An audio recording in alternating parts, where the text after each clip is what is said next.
back, everybody, to WWTA News. Thank you for returning for another episode. Did you? Yeah, you stopped back because you was like, yo, I know he got some information I might gonna like. So, yeah.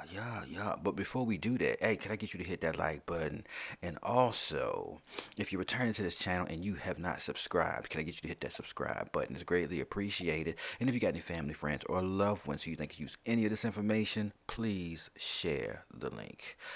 Now, we're going to jump into a bunch of tweets. I got a few articles, and then I'm going to leave it with a few clips just to soak into your mind and for you to think about all the stuff going on. So, let me try to get all of this stuff done without taking up too much of your time. So just buckle up and let's go for a ride. So we're going to start off with the first tweet. It's from Unbanked. Now, as far as I know, Unbanked comes from Turnio. Turnio, I know, familiar with the ISO XLM. So if you don't know about Turnio or Unbanked, it's just like a payment setup, payment system. You can do a quick Google search, or maybe I'll get to it later and do it for you, but you can probably just do a quick Google search for Turnio or Unbanked. I believe it was Turnio at first. That's when I was using it way back when. And then when I was on the website, it showed me Unbanked, and I was like, yo, it's showing me Unbanked. Like, okay, all right. So it did that. Now, what it says is unbanked, it's happening. Unbanked headquarters was selected, or excuse me, HQ was selected as one of five companies to pitch at Kevin O'Leary TV at the Start Engine LA Pitch competition. It says, "Come watch, support us tomorrow as we compete for 25,000 in front of thousands live." So everybody knows Kevin O'Leary. So just think about what's about to happen here. Unbanked, which natively runs on an ISO, which is XLM, and I believe it also runs on Ethereum. But they're about to have a lot of people that are unaware of it find out about it and what it does. So that's definitely something that I feel is going to be very important in this crypto turnover or this digital currency turnover that we're in the midst of. We got another tweet here. It's from Telcoin Daily. It says Ryan Tully released update. We now offer off-ramp withdrawal capabilities for our US users. And we've added everyone's favorite UI feature, dark mode. Enjoy, everyone. Onward and upward. If you're not familiar with Telcoin, it's another one of those systems that moves money. So it's based on Ethereum's network.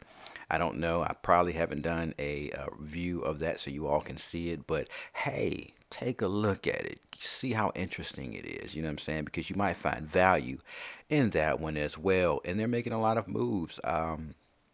I don't know. Keep your eyes on it because, as of right now, we're seeing a lot of setups for this USDC turnover or stablecoin usage in the United States. And I'm sure other countries might end up having to use it, maybe. But if you ask me, in my personal opinion, I don't think uh, the dollar per se is going anywhere. I think it's going to evolve into something new, and I believe the USDC is just the United States dollar, and that's probably a discussion for another time. So let's keep moving.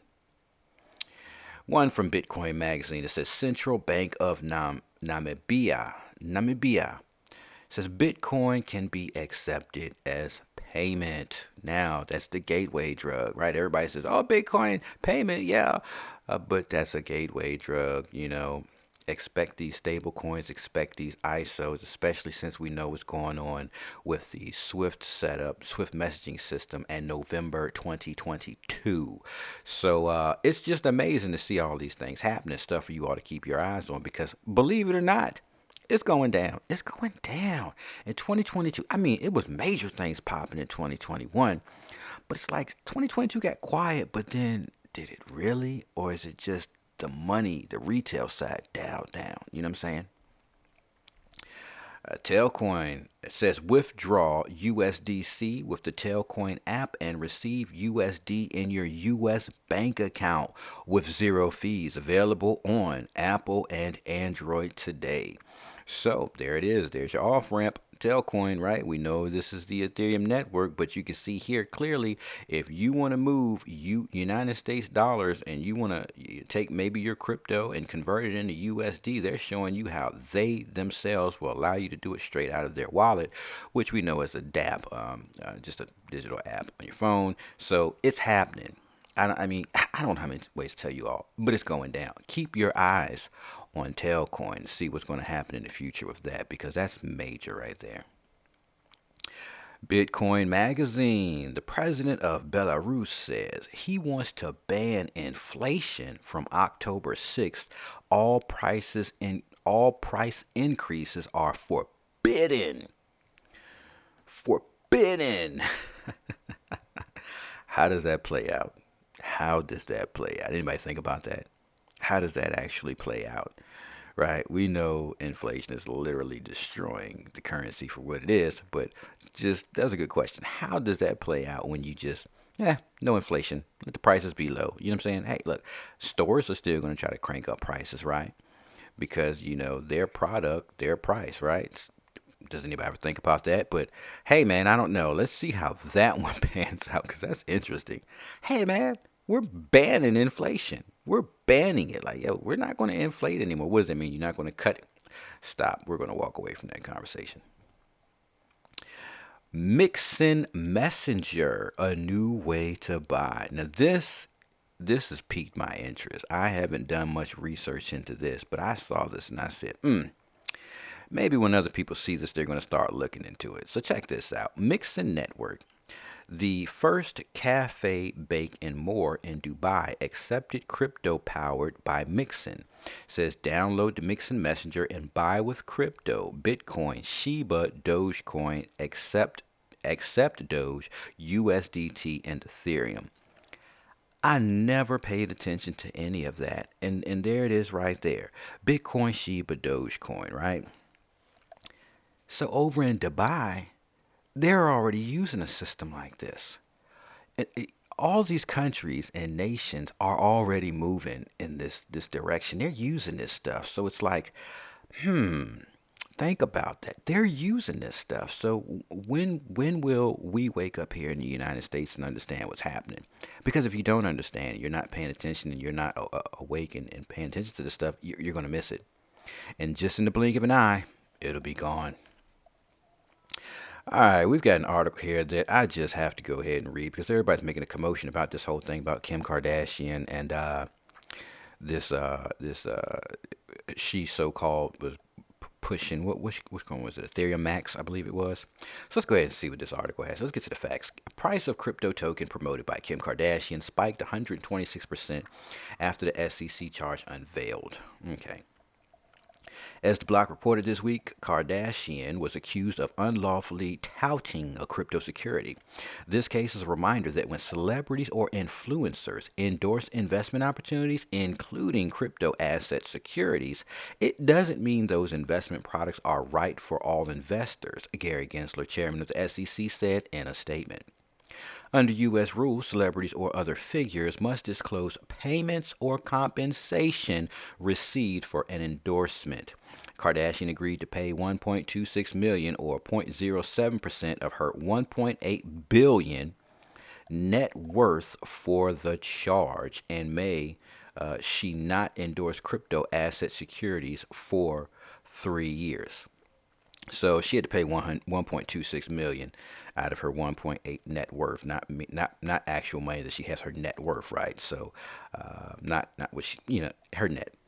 And she had to pay 1.26, and she probably did it no problem because she didn't want to have any other problems. But you can see here clearly the main thing is she was endorsing, I believe it was Ethereum Max, and she never let anybody know that she was being paid to do that. So when that pump and dump happened, it's like, people would have still followed her even if she said she was endorsing it because they were paying her. People that follow the Kardashians, they're going to do what they're going to do regardless. I think maybe the SEC just saw the right time to go ahead and get some money, and they were able to collect 1.2. Helping transform finance businesses today in a few different ways. And I think one of the challenges for the industry has been to focus on solving real problems for real customers. And Ripple, obviously, from its earliest days, focused on the problem around cross-border payments. That's a point of a lot of friction as measured by speed and cost. And by focusing there, we've been able to have a big impact on that, relatively small piece. But I think over the next years, you're going to see many financial transactions where a middleman sits, a middle transaction, an intermediary. Those will get removed, and we'll use blockchain and other digital asset type technologies to remove that friction. And I think all of society will benefit from improving the efficiency of those systems. I think you'll see that. Certainly, you've seen it in securities settlement as an opportunity. The financial transactions around bonds, around derivatives, a lot of these things take a while to settle, and the friction associated actually holds back the industry. Insurance is an industry I think you're going to see touched.